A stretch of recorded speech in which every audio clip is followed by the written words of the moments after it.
Hi, it's me, Daniel, and welcome to my podcast, Daniel at the Movies. This is my very first episode, and tonight I will be reviewing the zombie romantic comedy Warm Bodies, written and directed by Jonathan Levin. Why do I mention the name Jonathan Levin? Because this is the same person who gave us the very good cancer dramedy 50-50, starring Joseph Gordon-Levitt. So this film here stars Nicholas Hoult, who you may have recently seen in Jack the Giant Slayer, which opened I think about a week ago, and the very beautiful Teresa Palmer, who you may have seen in Sorcerer's Apprentice and I Am Number 4.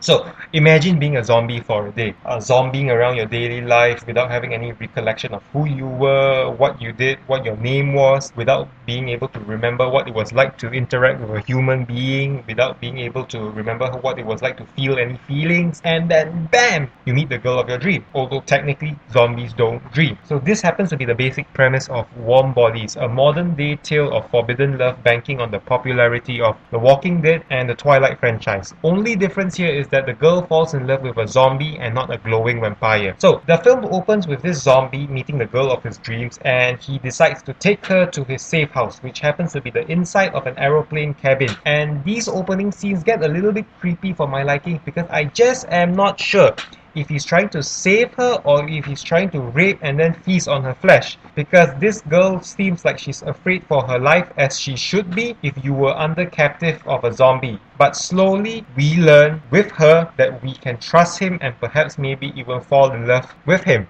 So the film proceeds with the male zombie named R, which can only be short for Romeo or Romero, with this girl named Julie. Again, another nod to Romeo and Juliet. So this film proceeds with R saving Julie from the zombies, while the second half of the film continues with Julie saving R from human beings, because that happens to be the cycle of life in a zombie film. Humans shoot zombies and zombies feast on human flesh. But this film takes a couple of liberties with the zombie mythology, because in this film you have zombies who can communicate with one another, although through grunts and groans like ah, and then you have zombies who can open aeroplane cabins, and apparently this zombie named R, he has impeccable taste in music. He collects vinyl records and appreciates vinyl more than CDs because of their superior sound quality, sounding more natural.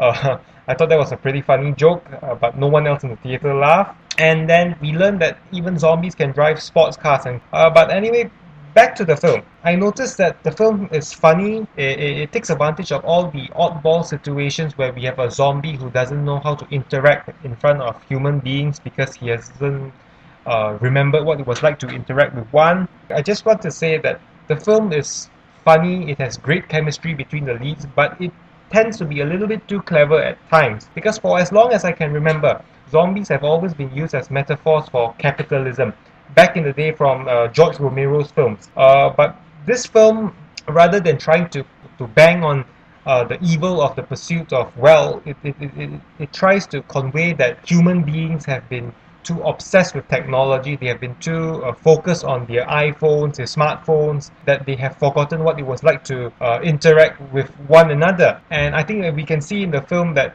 human interaction, human emotion, that happens to be a core key ingredient that transforms zombies back into the human. So I'll just say this, the film happens to be funny. I think both the guys and the ladies will have something out of the film. I think it's good 90 minutes to spend at the theaters. I rate it about 4 out of 5.